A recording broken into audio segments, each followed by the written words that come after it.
Gates of Imagination presents The Judge's House by Bram Stoker, read by Arthur Lane. When the time for his examination drew near, Malcomson made up his mind to go somewhere to read by himself.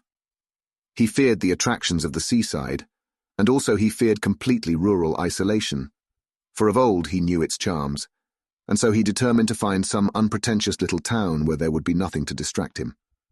He refrained from asking suggestions from any of his friends, for he argued that each would recommend some place of which he had knowledge, and where he had already acquaintances. As Malcomson wished to avoid friends, he had no wish to encumber himself with the attention of friends' friends, and so he determined to look out for a place for himself.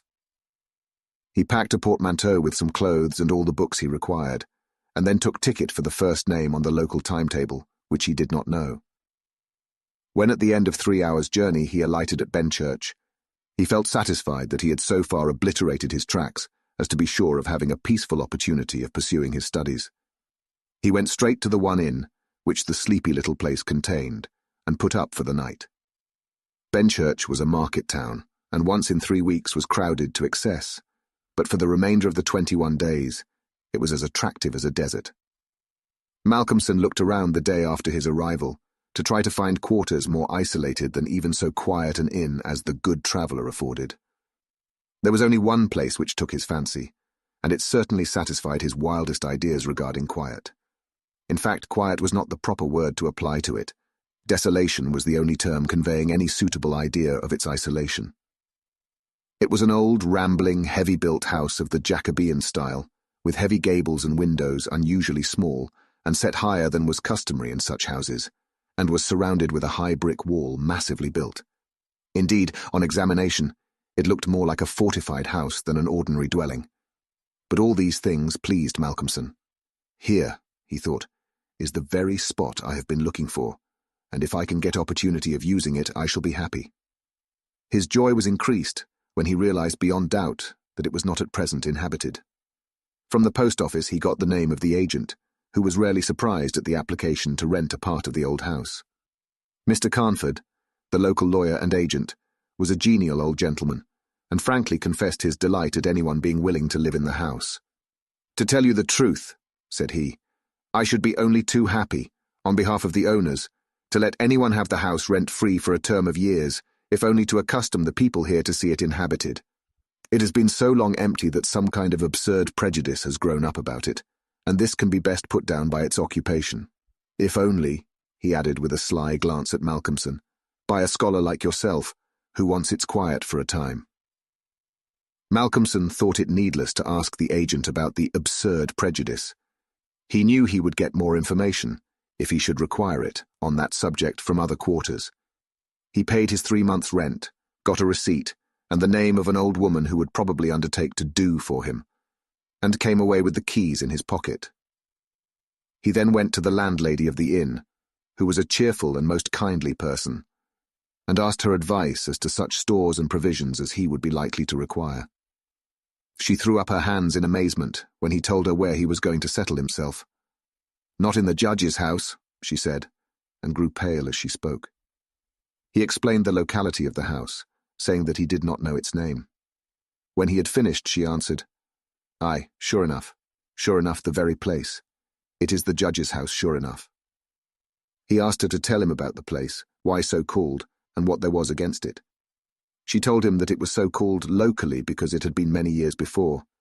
How long she could not say, as she was herself from another part of the country, but she thought it must have been 100 years or more. The abode of a judge who was held in great terror on account of his harsh sentences and his hostility to prisoners at assizes. As to what there was against the house, itself she could not tell. She had often asked, but no one could inform her. But there was a general feeling that there was something, and for her own part she would not take all the money in Drinkwater's bank and stay in the house an hour by herself. Then she apologized to Malcomson for her disturbing talk. "It is too bad of me, sir, and you, and a young gentleman too, if you will pardon me saying it, going to live there all alone. If you were my boy, and you'll excuse me for saying it, you wouldn't sleep there a night, not if I had to go there myself and pull the big alarm bell that's on that roof." The good creature was so manifestly in earnest, and was so kindly in her intentions, that Malcomson, although amused, was touched. He told her kindly how much he appreciated her interest in him, and added, "But my dear Mrs. Witham, indeed you need not be concerned about me. A man who is reading for the mathematical tripos has too much to think of to be disturbed by any of these mysterious somethings, and his work is of too exact and prosaic a kind to allow of his having any corner in his mind for mysteries of any kind. Harmonical progression, permutations and combinations, and elliptic functions have sufficient mysteries for me." Mrs. Witham kindly undertook to see after his commissions, and he went himself to look for the old woman who had been recommended to him. When he returned to the judge's house with her, after an interval of a couple of hours, he found Mrs. Witham herself waiting with several men and boys carrying parcels, and an upholsterer's man with a bed in a car. For she said, though tables and chairs might be all very well, a bed that hadn't been aired for mayhap 50 years was not proper for young bones to lie on. She was evidently curious to see the inside of the house, and though manifestly so afraid of the somethings that at the slightest sound she clutched onto Malcomson, whom she never left for a moment, went over the whole place. After his examination of the house, Malcomson decided to take up his abode in the great dining room, which was big enough to serve for all his requirements, and Mrs. Witham, with the aid of the charwoman, Mrs. Dempster, proceeded to arrange matters. When the hampers were brought in and unpacked, Malcomson saw that with much kind forethought she had sent from her own kitchen sufficient provisions to last for a few days. Before going, she expressed all sorts of kind wishes, and at the door turned and said, "And perhaps, sir, as the room is big and draughty, it might be well to have one of those big screens put round your bed at night, though truth to tell, I would die myself if I were to be so shut in with all kinds of things that put their heads round the sides or over the top and look on me." The image which she had called up was too much for her nerves, and she fled incontinently. Mrs. Dempster sniffed in a superior manner as the landlady disappeared, and remarked that for her own part she wasn't afraid of all the bogies in the kingdom. "I'll tell you what it is, sir," she said. "Bogies is all kinds and sorts of things, except bogies. Rats and mice and beetles and creaky doors and loose slates and broken panes and stiff drawer handles that stay out when you pull them and then fall down in the middle of the night. Look at the wainscot of the room. It is old, hundreds of years old. Do you think there's no rats and beetles there? And do you imagine, sir, that you won't see none of them?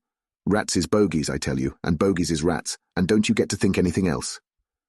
"Mrs. Dempster," said Malcomson gravely, making her a polite bow, "you know more than a senior wrangler, and let me say that as a mark of esteem for your indubitable soundness of head and heart, I shall, when I go, give you possession of this house, and let you stay here by yourself for the last 2 months of my tenancy, for 4 weeks will serve my purpose." "Thank you kindly, sir," she answered, "but I couldn't sleep away from home a night. I am in Greenhouse Charity, and if I slept a night away from my rooms I should lose all I have got to live on. The rules is very strict, and there's too many watching for a vacancy for me to run any risks in the matter. Only for that, sir, I'd gladly come here and attend on you altogether during your stay." "My good woman," said Malcomson hastily, "I have come here on purpose to obtain solitude, and believe me that I am grateful to the late Greenhow for having so organized his admirable charity, whatever it is, that I am perforce denied the opportunity of suffering from such a form of temptation. St. Anthony himself could not be more rigid on the point." The old woman laughed harshly. "Ah, you young gentlemen," she said, "you don't fear for naught, and belike you'll get all the solitude you want here." She set to work with her cleaning, and by nightfall, when Malcomson returned from his walk, he always had one of his books to study as he walked. He found the room swept and tidied, a fire burning in the old hearth, the lamp lit, and the table spread for supper with Mrs. Witham's excellent fare. "This is comfort indeed," he said as he rubbed his hands. When he had finished his supper and lifted the tray to the other end of the great oak dining table, he got out his books again, put fresh wood on the fire, trimmed his lamp, and set himself down to a spell of real hard work. He went on without pause till about 11 o'clock, when he knocked off for a bit to fix his fire and lamp, and to make himself a cup of tea. He had always been a tea drinker, and during his college life had sat late at work and had taken tea late. The rest was a great luxury to him, and he enjoyed it with a sense of delicious, voluptuous ease. The renewed fire leaped and sparkled, and threw quaint shadows through the great old room, and as he sipped his hot tea, he revelled in the sense of isolation from his kind. Then it was that he began to notice for the first time what a noise the rats were making. Surely, he thought, they cannot have been at it all the time I was reading. Had they been, I must have noticed it. Presently, when the noise increased, he satisfied himself that it was really new. It was evident that at first the rats had been frightened at the presence of a stranger, and the light of fire and lamp, but that as the time went on, they had grown bolder and were now disporting themselves as was their wont. How busy they were, and hark to the strange noises. Up and down behind the old wainscot, over the ceiling and under the floor they raced and gnawed and scratched. Malcomson smiled to himself as he recalled to mind the saying of Mrs. Dempster, "Bogies is rats, and rats is bogies." The tea began to have its effect of intellectual and nervous stimulus. He saw with joy another long spell of work to be done before the night was past, and in the sense of security which it gave him, he allowed himself the luxury of a good look round the room.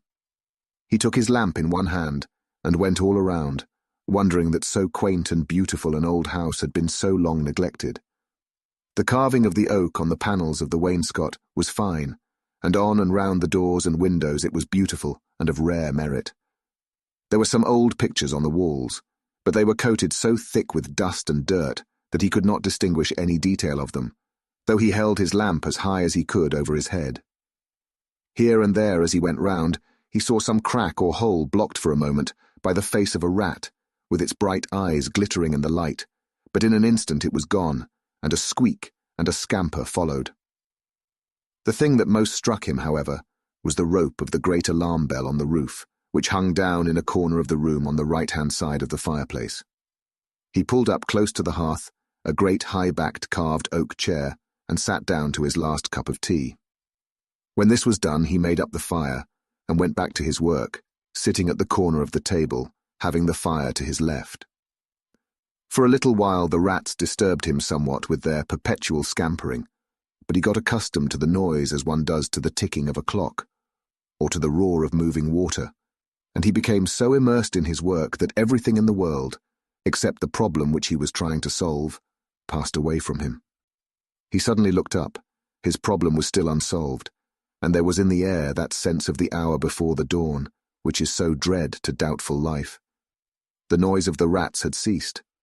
Indeed, it seemed to him that it must have ceased but lately, and that it was the sudden cessation which had disturbed him. The fire had fallen low, but still it threw out a deep red glow. As he looked, he started in spite of his sang-froid. There on the great high-backed carved oak chair by the right side of the fireplace sat an enormous rat, steadily glaring at him with baleful eyes. He made a motion to it as though to hunt it away, but it did not stir. Then he made the motion of throwing something. Still it did not stir, but showed its great white teeth angrily, and its cruel eyes shone in the lamplight with an added vindictiveness. Malcomson felt amazed, and seizing the poker from the hearth, ran at it to kill it. Before, however, he could strike it, the rat, with a squeak that sounded like the concentration of hate, jumped upon the floor, and running up the rope of the alarm bell, disappeared in the darkness beyond the range of the green-shaded lamp. Instantly, strange to say, the noisy scampering of the rats in the wainscot began again. By this time Malcomson's mind was quite off the problem, and as a shrill cockcrow outside told him of the approach of morning, he went to bed and to sleep. He slept so sound that he was not even waked by Mrs. Dempster coming in to make up his room. It was only when she had tidied up the place and got his breakfast ready and tapped on the screen which closed in his bed that he woke. He was a little tired still after his night's hard work, but a strong cup of tea soon freshened him up, and taking his book, he went out for his morning walk, bringing with him a few sandwiches, lest he should not care to return till dinner time. He found a quiet walk between high elms some way outside the town, and here he spent the greater part of the day studying his Laplace. On his return, he looked in to see Mrs. Witham, and to thank her for her kindness. When she saw him coming through the diamond-paned bay window of her sanctum, she came out to meet him and asked him in. She looked at him searchingly, and shook her head as she said, "You must not overdo it, sir. You are paler this morning than you should be. 2 late hours and 2 hard work on the brain isn't good for any man. But tell me, sir, how did you pass the night?" "Well, I hope. But my heart. Sir, I was glad when Mrs. Dempster told me this morning that you were all right and sleeping sound when she went in." "Oh, I was all right," he answered, smiling. "The somethings didn't worry me as yet. Only the rats, and they had a circus, I tell you, all over the place. There was one wicked-looking old devil that sat up on my own chair by the fire and wouldn't go till I took the poker to him. And then he ran up the rope of the alarm bell and got to somewhere up the wall or the ceiling. I couldn't see where, it was so dark." "Mercy on us," said Mrs. Witham. "An old devil, and sitting on a chair by the fireside. Take care, sir, take care. There's many a true word spoken in jest." "How do you mean? 'Pon my word, I don't understand." "An old devil, the old devil, perhaps. There, sir, you needn't laugh." For Malcomson had broken into a hearty peal. "You young folks thinks it easy to laugh at things that makes older ones shudder. Never mind, sir, never mind. Please God, you'll laugh all the time. It's what I wish you myself." And the good lady beamed all over in sympathy with his enjoyment, her fears gone for a moment. "Oh, forgive me," said Malcomson presently. "Don't think me rude, but the idea was too much for me, that the old devil himself was on the chair last night." And at the thought, he laughed again. Then he went home to dinner. This evening, the scampering of the rats began earlier. Indeed, it had been going on before his arrival, and only ceased whilst his presence by its freshness disturbed them. After dinner, he sat by the fire for a while and had a smoke, and then, having cleared his table, began to work as before. Tonight the rats disturbed him more than they had done on the previous night. How they scampered up and down and under and over, how they squeaked and scratched and gnawed, how they, getting bolder by degrees, came to the mouths of their holes and to the chinks and cracks and crannies in the wainscoting till their eyes shone like tiny lamps as the firelight rose and fell. But to him, now doubtless accustomed to them, their eyes were not wicked. Only their playfulness touched him. Sometimes the boldest of them made sallies out on the floor or along the mouldings of the wainscot. Now and again as they disturbed him, Malcomson made a sound to frighten them, smiting the table with his hand or giving a fierce hish, hish, so that they fled straightway to their holes. And so the early part of the night wore on, and despite the noise, Malcomson got more and more immersed in his work. All at once he stopped, as on the previous night, being overcome by a sudden sense of silence. There was not the faintest sound of gnaw or scratch or squeak. The silence was as of the grave. He remembered the odd occurrence of the previous night, and instinctively he looked at the chair standing close by the fireside. And then a very odd sensation thrilled through him. There, on the great old high-backed carved oak chair beside the fireplace, sat the same enormous rat, steadily glaring at him with baleful eyes. Instinctively, he took the nearest thing to his hand, a book of logarithms, and flung it at it. The book was badly aimed, and the rat did not stir, so again the poker performance of the previous night was repeated, and again the rat, being closely pursued, fled up the rope of the alarm bell. Strangely, too, the departure of this rat was instantly followed by the renewal of the noise made by the general rat community.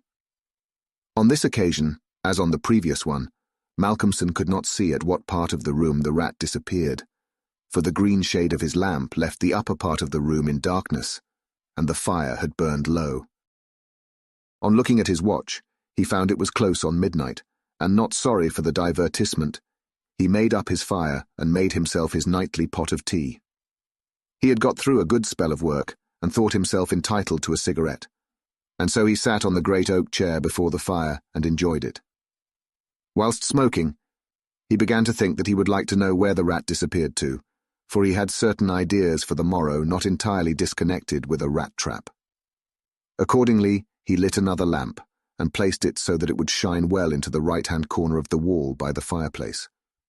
Then he got all the books he had with him and placed them handy to throw at the vermin.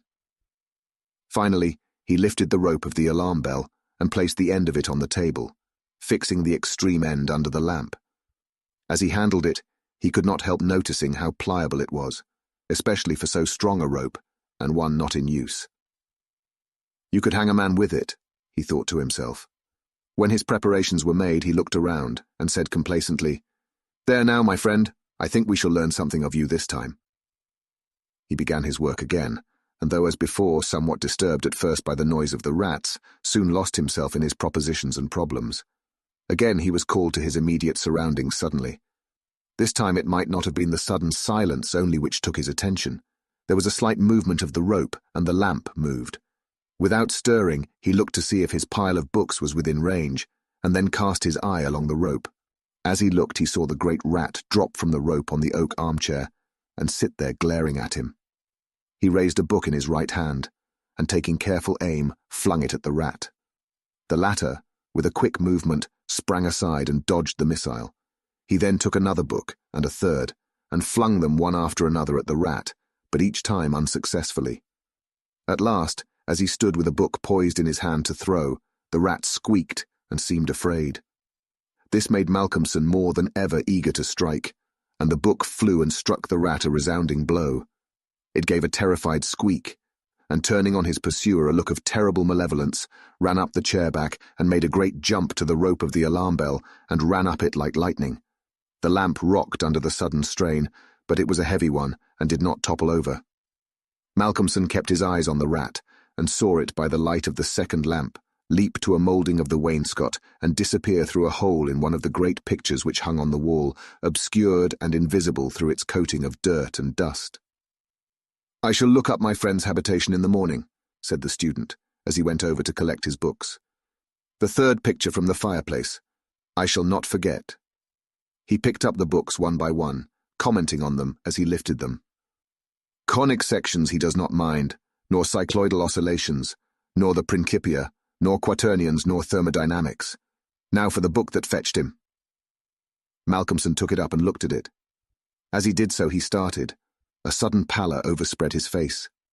He looked round uneasily and shivered slightly as he murmured to himself, "The Bible my mother gave me.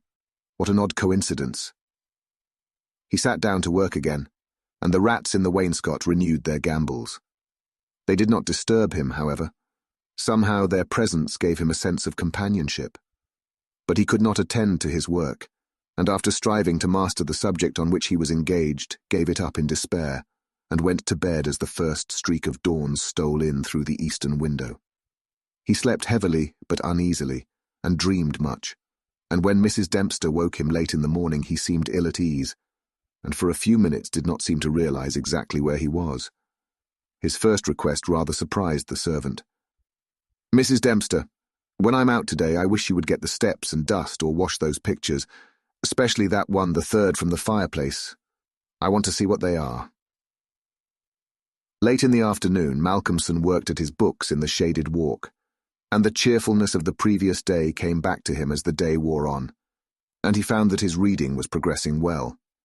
He had worked out to a satisfactory conclusion all the problems which had as yet baffled him, and it was in a state of jubilation that he paid a visit to Mrs. Witham at The Good Traveller. He found a stranger in the cosy sitting room with the landlady, who was introduced to him as Dr. Thornhill. She was not quite at ease, and this, combined with the doctor's plunging at once into a series of questions, made Malcomson come to the conclusion that his presence was not an accident, so without preliminary he said, "Dr. Thornhill, I shall with pleasure answer you any question you may choose to ask me if you will answer my one question first." The doctor seemed surprised, but he smiled and answered at once. "Done. What is it? Did Mrs. Witham ask you to come here and see me and advise me?" Dr. Thornhill for a moment was taken aback, and Mrs. Witham got fiery red and turned away. But the doctor was a frank and ready man, and he answered at once and openly. "She did, but she didn't intend you to know it. I suppose it was my clumsy haste hat made you suspect. She told me that she did not like the idea of your being in that house all by yourself, and that she thought you took too much strong tea. In fact, she wants me to advise you if possible to give up the tea and the very late hours. I was as a keen student in my time, so I suppose I may take the liberty of a college man, and without offence, advise you not quite as a stranger." Malcomson, with a bright smile, held out his hand. "Shake, as they say in America," he said. "I must thank you for your kindness, and Mrs. Witham too, and your kindness deserves a return on my part. I promise to take no more strong tea, no tea at all till you let me. And I shall go to bed tonight at 1 o'clock at latest. Will that do?" "Capital," said the doctor. "Now tell us all that you noticed in the old house." And so Malcomson then and there told in minute detail all that had happened in the last 2 nights. He was interrupted every now and then by some exclamation from Mrs. Witham, till finally, when he told of the episode of the Bible, the landlady's pent-up emotions found vent in a shriek, and it was not till a stiff glass of brandy and water had been administered that she grew composed again. Dr. Thornhill listened with a face of growing gravity, and when the narrative was complete and Mrs. Witham had been restored, he asked, "The rat always went up the rope of the alarm bell?" "Always." "I suppose you know," said the doctor after a pause, "what the rope is?" "No." "It is," said the doctor slowly, "the very rope which the hangman used for all the victims of the judge's judicial rancour." Here he was interrupted by another scream from Mrs. Witham, and steps had to be taken for her recovery. Malcomson, having looked at his watch and found that it was close to his dinner hour, had gone home before her complete recovery. When Mrs. Witham was herself again, she almost assailed the doctor with angry questions as to what he meant by putting such horrible ideas into the poor young man's mind. "He has quite enough there already to upset him," she added. Dr. Thornhill replied, "My dear madam, I had a distinct purpose in it. I wanted to draw his attention to the bell rope and to fix it there. It may be that he is in a highly overwrought state and has been studying too much, although I am bound to say that he seems as sound and healthy a young man, mentally and bodily, as ever I saw. But then the rats, and that suggestion of the devil." The doctor shook his head and went on. "I would have offered to go and stay the first night with him, but I felt sure it would have been a cause of offence. He may get in the night some strange fright or hallucination, and if he does, I want him to pull that rope. All alone as he is, it will give us warning, and we may reach him in time to be of service. I shall be sitting up pretty late tonight and shall keep my ears open. Do not be alarmed if Benchurch gets a surprise before morning." "Oh, doctor, what do you mean? What do you mean?" "I mean this, that possibly, nay, more probably, we shall hear the great alarm bell from the judge's house tonight." And the doctor made about as effective an exit as could be thought of. When Malcomson arrived home, he found that it was a little after his usual time, and Mrs. Dempster had gone away. The rules of greenhouse charity were not to be neglected. He was glad to see that the place was bright and tidy, with a cheerful fire and a well-trimmed lamp. The evening was colder than might have been expected in April, and a heavy wind was blowing with such rapidly increasing strength that there was every promise of a storm during the night. For a few minutes after his entrance, the noise of the rats ceased, but so soon as they became accustomed to his presence, they began again. He was glad to hear them, for he felt once more the feeling of companionship in their noise, and his mind ran back to the strange fact that they only ceased to manifest themselves when that other, the great rat with the baleful eyes, came upon the scene. The reading lamp only was lit, and its green shade kept the ceiling and the upper part of the room in darkness, so that the cheerful light from the hearth spreading over the floor and shining on the white cloth laid over the end of the table was warm and cheery. Malcomson sat down to his dinner with a good appetite and a buoyant spirit. After his dinner and a cigarette, he sat steadily down to work, determined not to let anything disturb him, for he remembered his promise to the doctor, and made up his mind to make the best of the time at his disposal. For an hour or so he worked all right, and then his thoughts began to wander from his books. The actual circumstances around him, the calls on his physical attention, and his nervous susceptibility were not to be denied. By this time the wind had become a gale, and the gale a storm. The old house, solid though it was, seemed to shake to its foundations, and the storm roared and raged through its many chimneys and its queer old gables, producing strange, unearthly sounds in the empty rooms and corridors. Even the great alarm bell on the roof must have felt the force of the wind, for the rope rose and fell slightly, as though the bell were moved a little from time to time, and the limber rope fell on the oak floor with a hard and hollow sound. As Malcomson listened to it, he bethought himself of the doctor's words, "It is the rope which the hangman used for the victims of the judge's judicial rancour." And he went over to the corner of the fireplace and took it in his hand to look at it.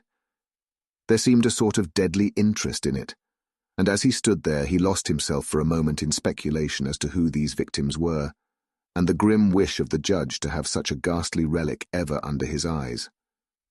As he stood there, the swaying of the bell on the roof still lifted the rope now and again.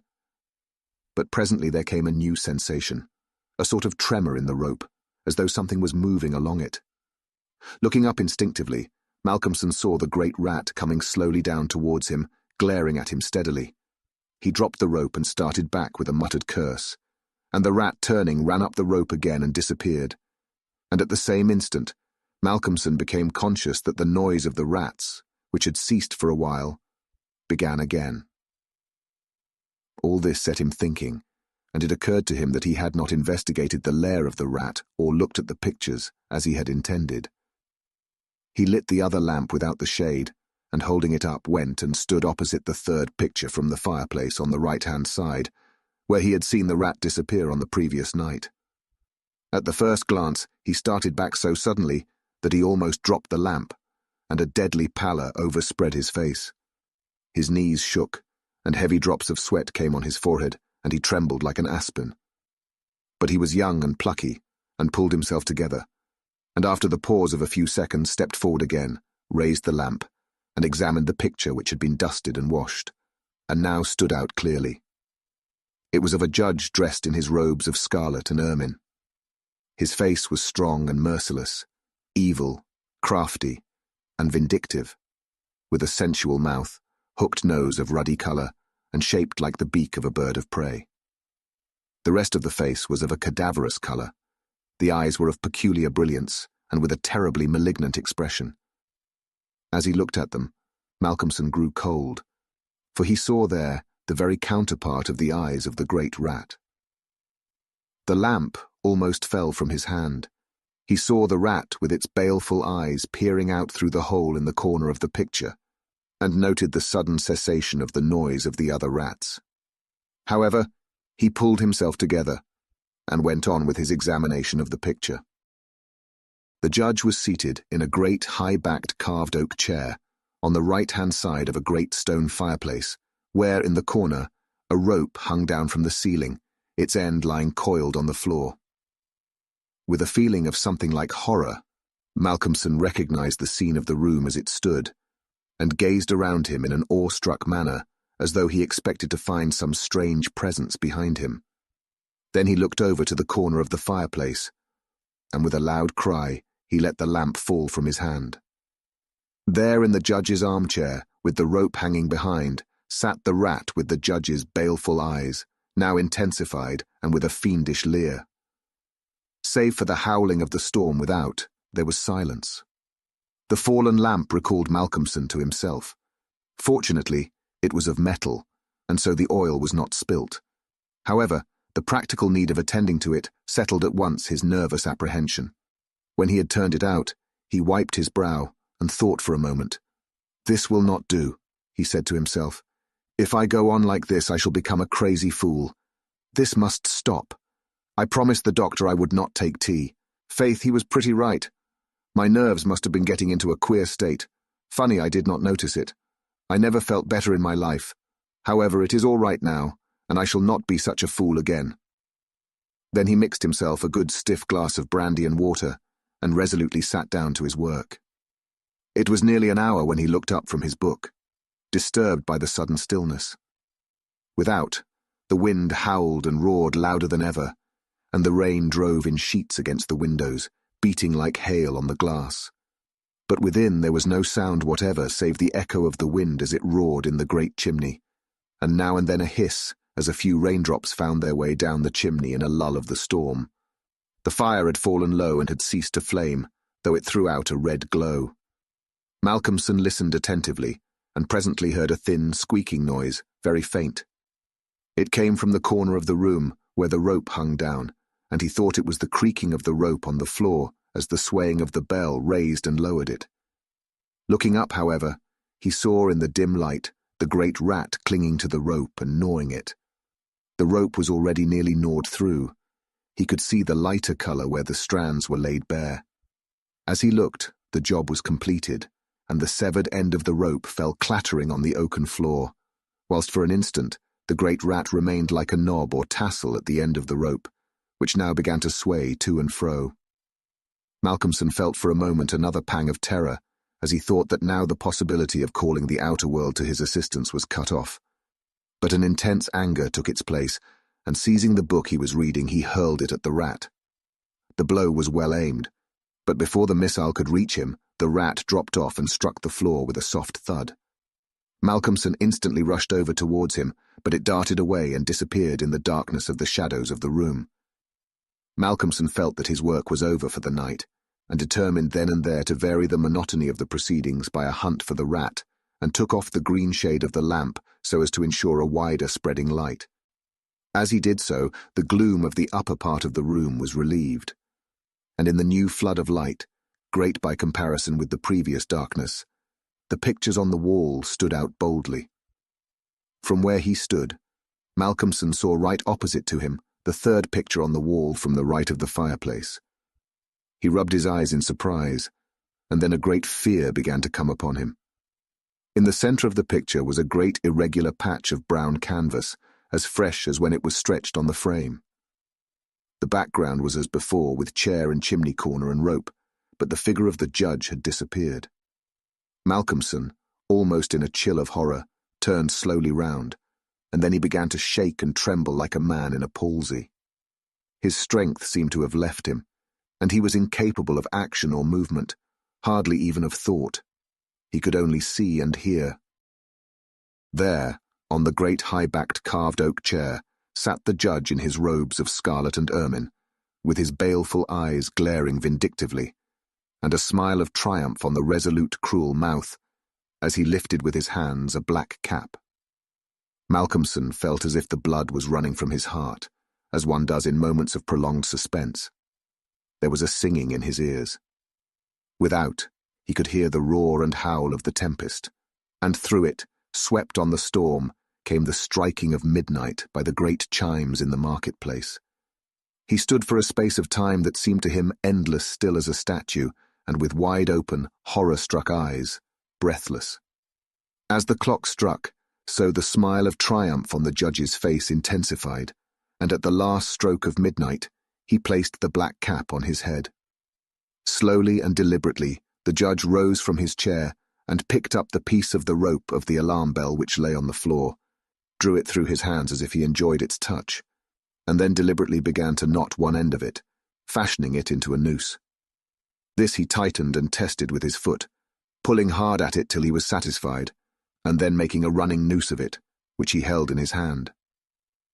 Then he began to move along the table on the opposite side to Malcomson, keeping his eyes on him until he had passed him, when with a quick movement he stood in front of the door. Malcomson then began to feel that he was trapped, and tried to think of what he should do. There was some fascination in the judge's eyes, which he never took off him, and he had perforce to look.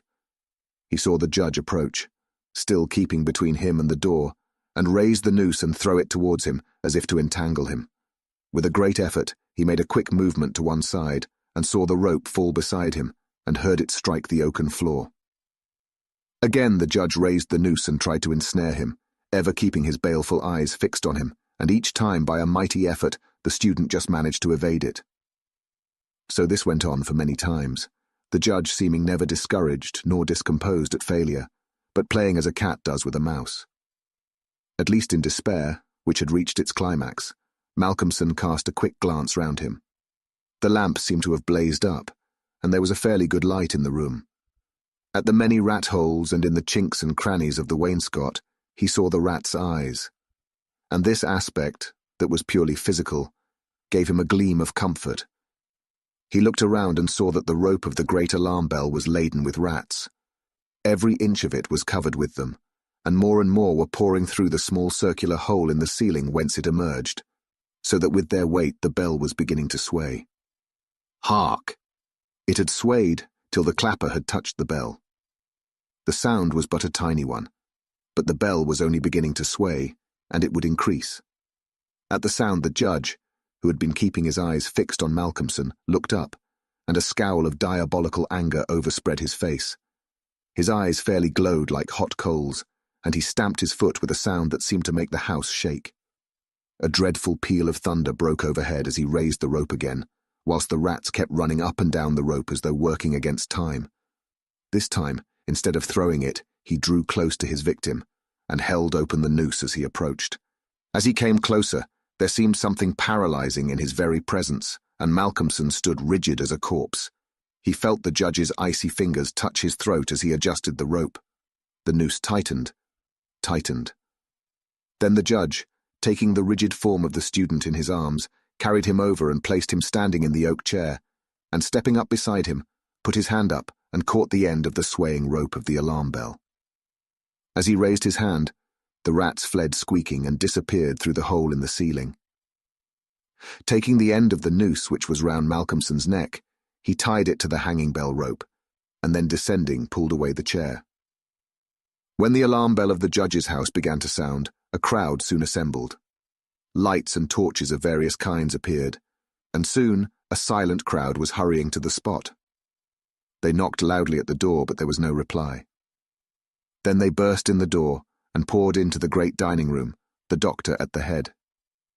There, at the end of the rope of the great alarm bell, hung the body of the student, and on the face of the judge in the picture was a malignant smile. Thank you for listening. If you like our recordings, consider liking this video and subscribing to our channel so you don't miss any more audiobooks.